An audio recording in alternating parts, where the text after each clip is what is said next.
ассалому алайкум шунавандагони гиромӣ. гуфторамонро аз силсилаи хониши адабӣ оғоз менамоем. ба таваҷҷӯҳи шумо бозгӯи китоби асосгузори сулҳу ваҳдати миллӣ, пешвои миллат, президенти ҷумҳурии Тоҷикистон муҳтарам Эмомалӣ Раҳмон, чеҳраҳои мондагор. ровӣ Ализода Абдурашид Хоҷамқул. гуфтори сеюм. از روی شنیدم جنگ این طریقه رخ داده است. اول هر دو قشون از مسافه دورتر ایستاده به یکدیگر از کمان تیر انداختند. سپس وقتی که تیری کمان تمام شده است به جنگی تن به تن گذشته نیزه و شمشیر زنی کردند. قشونها مدتی دور و دراز با هم مقابل ایستاده هیچ یکی از طرفها رو به گریز ننهاده است. نهایت مسگیت‌ها غلبه به دست آوردند. بیشترین قسمت قشون فارس در میدان جنگ نابود گردیده خود کوروش هم کشته شده است. او 28 سال پادشاهی کرده بود. تامیریس مشکی را پر از خون آدمی کرد و امر داد که از بین مقتولان جسد کوروش را پیدا نمایند. بعد یافتن او سری کوروش را به مشکی پرخون غوطانیده با تحقیر گفت: هرچند می بینم که در محاربه بر تو غالب آمدم، ولی تو بر دوشم باری گران اندوه را گذاشتی. با مکر پسرم را از من ربودی و اکنون تو را از خون سیر خواهم کرد، چنانی که برایت تهدید نموده بودم. این روایت تا چی اندازه به حقیقت نزدیک است معلوم نیست، ولی ما این قصه را برای آن ذکر کردیم که عاقبت توسعه طلبی ها، ضبط کاری ها به چی انجام می یابد. البته کوروش کبیر از ضبط کامان و جهان کشایان و قدرت طلبان مثل چنگیز، تیمور و حتی اسکندر مقدونی و لشکرکشان عرب تفاوتی کلی و جدی داشت و هیچگاه به قتل عام راه نمیداد. در همان دوره‌های اولی انکشاف تمدن بشری رعایت حقوق انسان و عدالت و انصاف را از جمله اصل‌های دولتداری می‌دانست. اعلامیه او از دوراندیشی و خردمندیش گواهی می‌دهد. او بنیادگذاری دولت نخستین منظم و متمدن انسانی بود. از سبق مثبتی که کوروش داشت باید عبرت گرفت. او آریایی بود که آزادی را بهتر از همه چیز می‌دانست و دشمنان اسیر گرفته‌اش را به غلام تبدیل نمی‌داد. مورخان یونانی شهادت می‌دهند که جسد کوروش را بعد 1 سال مرگش پسرش کمبوجیه با بهای گران خریده در ولایت فارس در شهر پاسارگاد، پایتخت نخستین امپریای هخامنشی ها دفن می کند. مقبره کوروش کبیر تا کنون چون نشانه از آن روزهای کهن پره و بی آسیب محفوظ مانده است. اسکندر مقدونی به سر قبر کوروش در پاسارگاد 2 مراتب رفته بود و این حادثه در سرچشمه ها ذکر گردیده است. همین طور جنگ کروش با مستگیت ها به طور فاجعه‌ای به انجام رسید. درباره حادثه های بعدی این محاربه رخ داده یگان خیل معلومات نیست. ما نمی دانیم که مستگیت ها از این غلبه خود چی منفعت به دست آوردند. کمبوجیه که بعد مرگ پدرش به تخت شاهنشاهی نشست، در این منطقه یگان خیل عملیات حربی بر ضد مستگیت ها نگذرانده است. احتمال بعد این محاربه خونین که در آن مستگیت ها نیز باید تلفات کلان داده باشند، بین طرفها صلح و عهدنامه به یکدیگر هجوم نکردن بسته شد.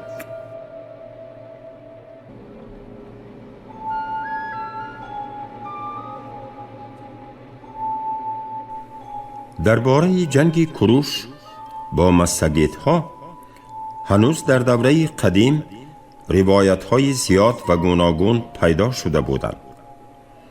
امروز هم در تمام مقاله و رساله های به تاریخ دولت هخامنشیانی بخشیده شده این جنگ به تفصیل تحلیل شده است. باید در نظر داشت که سبب شهرت این جنگ تنها در مرگ فاجعه‌ای کروش بود. پادشاه جهانگیر که تا این محاربه چندین کشورهای زور و توانا را تسخیر کرده هیچ شکستی ندیده بود، در محاربه با یک قبیله صحرانشین به هلاکت رسید. این گونه فرجام را هیچ کس منتظر نبود، اما از لحاظ سیاسی حربی این جنگ برای دولت پرزور هخامنشی یگان عاقبت فاجعه‌ای و حتی جدی نداشت. بعد این محاربه مستگیت ها یگان بار هم به قلمرو هخامنشیان هجوم نکردند. منظور از این سخنان آن است که ما نباید به این جنگ از بودش زیاد بها دهیم. در مورد شخصیت کروش باید یادآور شویم که همزمانان او به فعالیت سیاسی و حربیش بهای بلند دادند. بیهوده نیست که روحانیان بابل او را فرستاده خداوند مردوک، یهودیان فرستاده خداوند یحوا و یونانیان سیاستمدار بزرگ نامیدند. عالمان معاصر درباره او جلد جلد اثرها آفریدند. البته ما نباید خدمت شخصیت‌های تاریخی را از بودش زیاد کرده به اغراق راه دهیم. اما کروش بی مبالغه به همه گونه بزرگ داشت سزاوار است. برای تصدیق این فکر ما از فعالیت او می توانیم مثالهای زیاد آریم، اما با چند مثال اکتفا می ورزیم. بعضی مورخان سبب به آسانی شکست یافتن بابل را از سیاست یک طرفه شاه بابل نبانید افزودن اختلافات داخلی و ناراضگی روحانیان کشور می دانند. شاهان بابل و آشور به نمایندگان ملت‌های زیردست ظلم و جفای بی‌عدد نموده اعتقاد دینی و عبادت خانه‌هایشان را پامال و غارت می نمودند. برای مثال نمونه را از کتیبه شاه آشور نصیربال می آریم تا سیاست بی بقای این دولت ابرقدرت و علتهای زود شکست خوردن آن عیان گردد.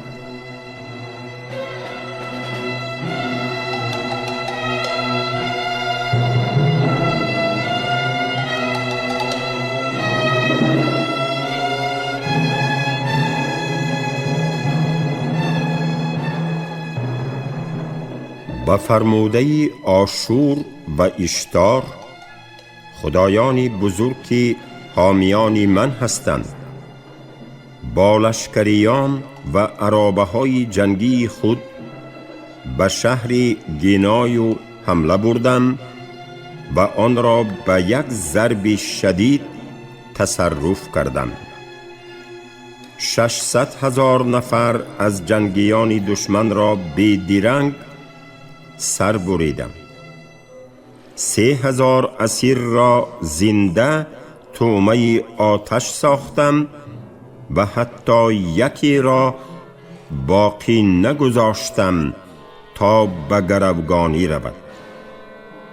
حاکم شهر را به دست خودم زنده پوست کندم و پوستش را به دیوار شهر آویختم و از آنجا به سوی شهر تلا روان شدم.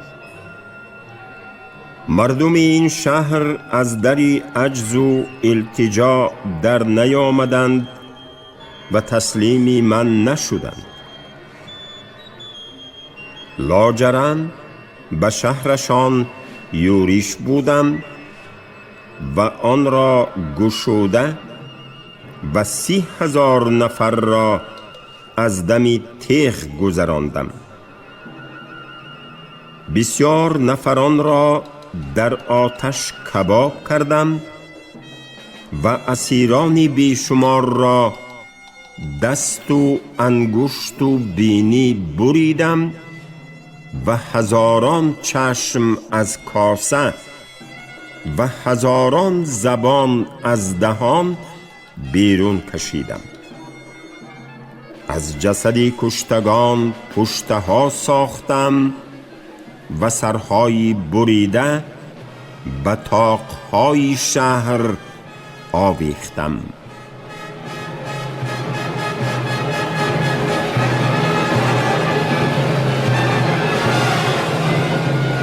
اما کوروش کبیر سیاست عاقلانه دولتداری را پیش گرفته، اعتقاد و عقاید و دین ملت‌های غیر را احترام می‌گذاشت. او به هر کشوری که می‌رفت خدایان مذهب‌های مختلف را به رسمیت می‌شناخت، خود را جانشین قانونی پادشاهان بومی اعلان می‌داشت و از روی رسم و رسوم آنها پادشاهی را می‌پذیرفت. بیهوده نیست که روحانیان بابل او را همچون پسری خدای عالی تبار بابلیان مردوک معرفی نموده به تخت شاهی نشستنش را با خوشنودی تمام استقبال نموده بودند. به عباره امروز سیاست دولتداری کوروش کبیر 2500 سال از این مقدم به طرز دولتداری دنیوی اساس یافته بود. شاید یکی از سببهای شهرت جهانی یافتن و امپریای ابرقدرت زمانی خود شدن دولت فارس در پیش بردن همین سیاست دولتداری دنیوی نهفته باشد. در عین حال باید ذکر نمود که کوروش کبیر ضمن سیاست دولتداری و طرز دنیوی تفکر، هدفهای کشورکشایی و گسترش دادن اقتدار روزافزون امپریای فارس را پیش می برد. به قول مورخان عهد قدیم و جدید، کوروش کبیر قبل از هجوم به بابل در سیمای سوداگران و تاجران، روحانیان مذهب‌های گوناگون و دسته جاسوسان دولتی ترغیباتچیان سیاست خود را به آنجا انتقال داده، نمایندگان ملت و مذهب‌های اذیت کشیده را قبلاً به امپریای هخامنشیان دلگرم می ساخت. کوروش کبیر علال خصوص نسبت به ملت بنی اسرائیل که از زمانی بخت النصر در اسارت دولت بابل بود مهربانی و عنایت زیادی کرده است. او اشیاهای گرانبها و ظرفیات طلایی و نقرگین را که هنگام خراب نمودن معبد یهودیان در بیت المقدس غارت شده بود به عبادتخانه یهودیان بازگرداند. گذشته از این با اجازه کوروش بیش از 42,000 نفر یهودی از جمله 7,000 غلامان و کنیز برای تعمیر و تجدید معبدهای بیت المقدس رهسپار شدند. از این جاست که احترام پیامبران بنی اسرائیل به کوروش خیلی زیاد بوده. نام او در کتاب مقدس آنها ذکر شده است.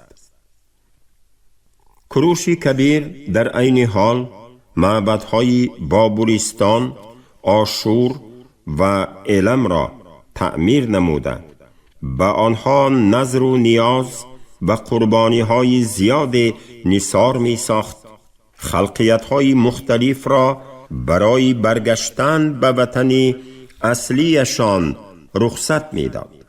ولی با وجود همه این، جوهری زورآورانه امپریای هخامنشیان و سیاست بزرگ دولتی آنها باقی می ماند. وقتی که کوروش کبیر سال 539 تا میلاد شهر بابل پایتخت دولت مقتدر بابلیستان را فتح کرد، برخلاف شاهان عهد باستان که معمولاً به کشتار و غارت می پرداختند، اعلامیه انتشار ساخت که در آن حفظ جان و مال و آزادی اعتقاد دینی شهروندان کفالت داده می شد. اعلامیه کوروش که از فرهنگ آریایی و عقاید انسان دوستی سرچشمه می گیرد، نخستین حجت تاریخی است که احترام حقوق، آزادی مذهب و اعتقاد و حفظ دارایی شهروندان را پشتیبانی کرده است. این اعلامیه که با نام استوانه کوروش مشهور است، در موزه بریتانیا محفوظ بوده، شاید نمونه نخستین اعلامیه حقوق بشر در تاریخ انسانیت باشد.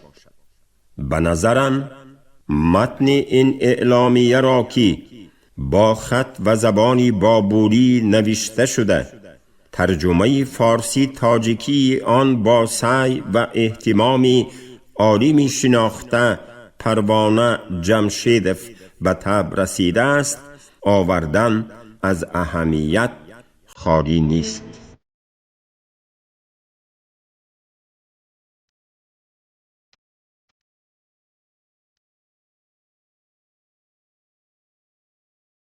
منم کوروش، شاهی شاهان، شاهی بزرگ، شاهی نیرومند، شاهی بابل، شاهی سومر و اکد، شاهی 4 مملکت، پسری کمبوجیه، شاهی بزرگ، نواسه کوروش، شاهی بزرگ از شاخه سلطنت ابدی که سلطنتش مورد خدایان و حکومتش به دلها نزدیک است.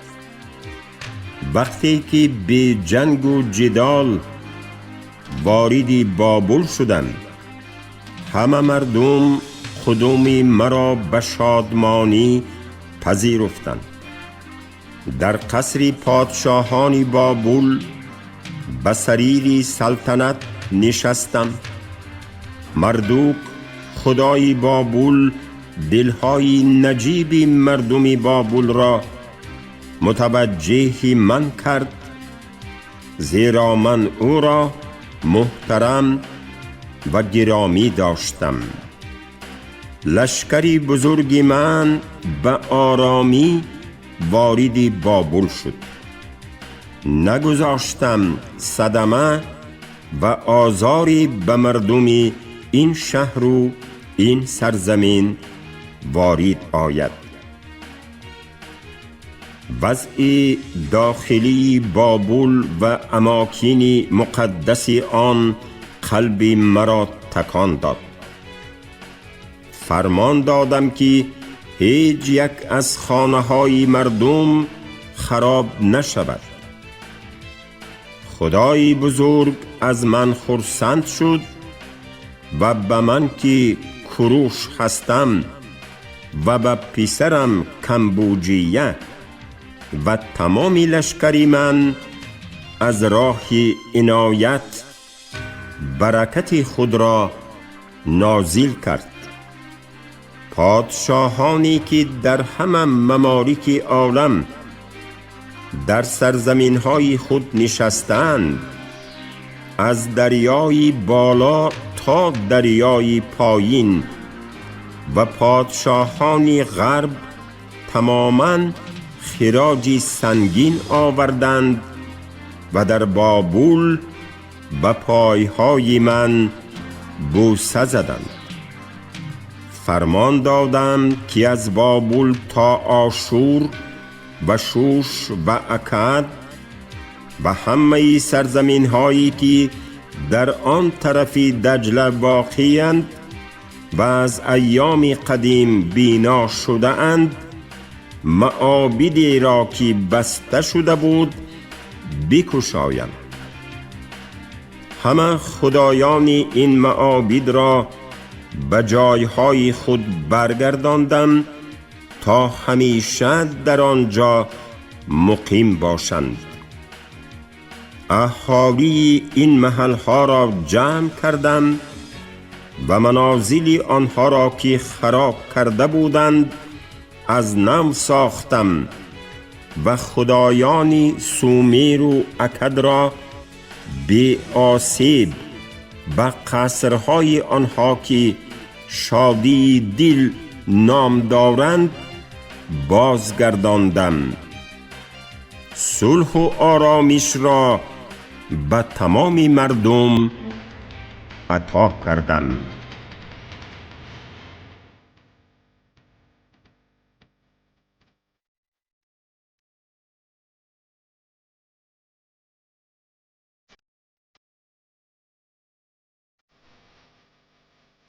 اعلامیه مذکور پدیده کاملا نوی سیاسی و فرهنگی بود. او به مثل شاهان پیشینه این منطقه مغلوبان را غلام خود اعلان نکرد. برعکس کروش آری همتی سیاسی، عدالت و انسان دوستی به مثل نشان داده و خلقهای مغلوب آزادی و کفالت‌های حقوقی اعطا کرد.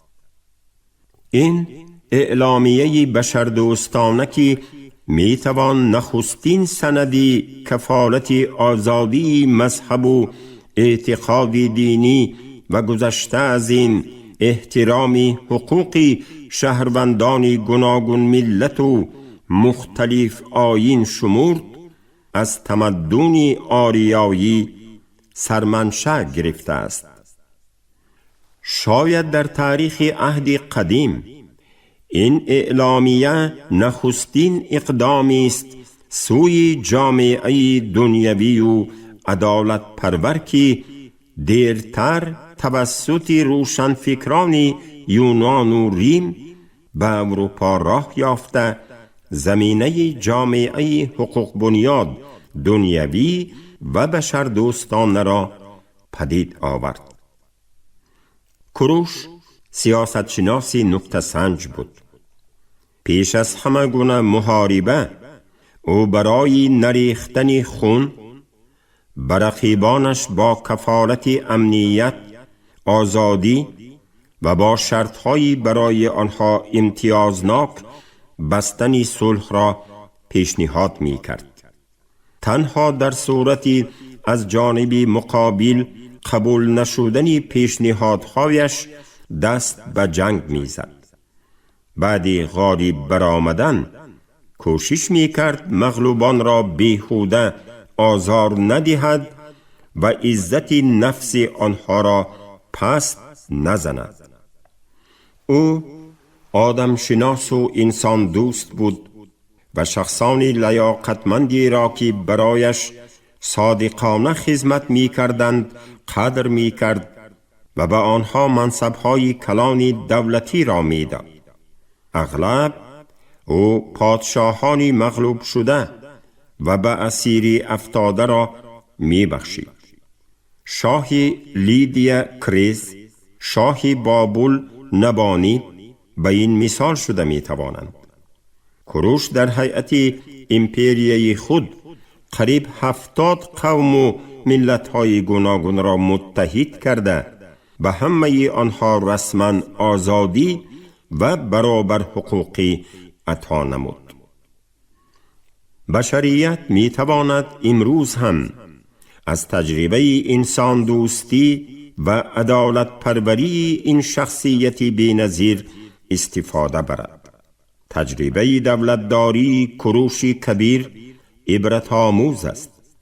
ما باید آن را همه جانبه آموزیم، زیرا ساختار دولتی هخامنشیان یکی از مهمترین طرز حکومت‌های امپراتوری عهد باستان به شمار می رود.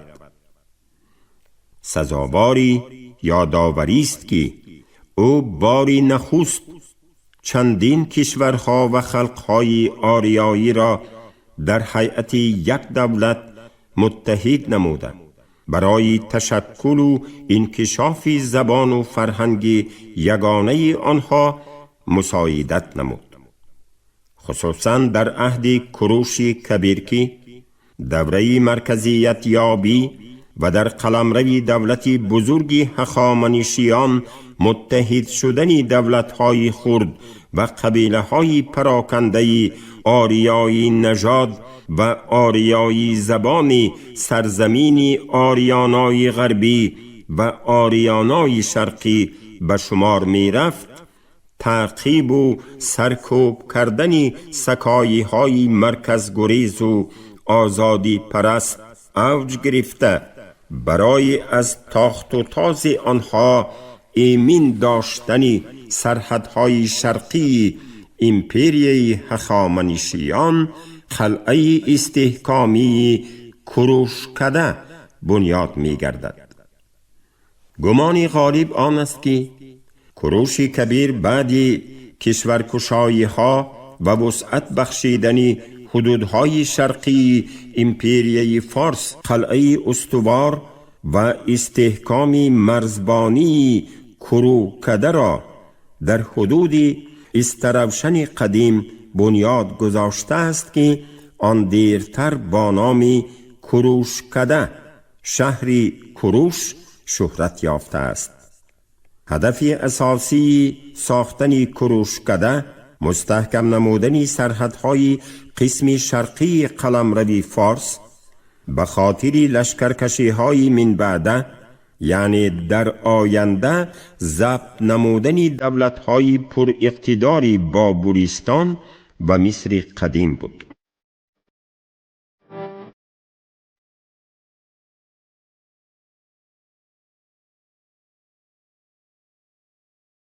شما گفتار سیوم را از روی کتاب اساسگذار صلح و وحدت ملی، پیشوای ملت، پرزیدنت جمهوری تاجیکستان محترم امامعلی رحمان چهره‌های ماندگار در قرائت راوی علیزاده عبدالرشید خوجمقل شنیدید. کارگردان شیرعلی نغزلی، منظم آواز کریم طالبوف. پایان گفتار از سلسله خوانش ادبی.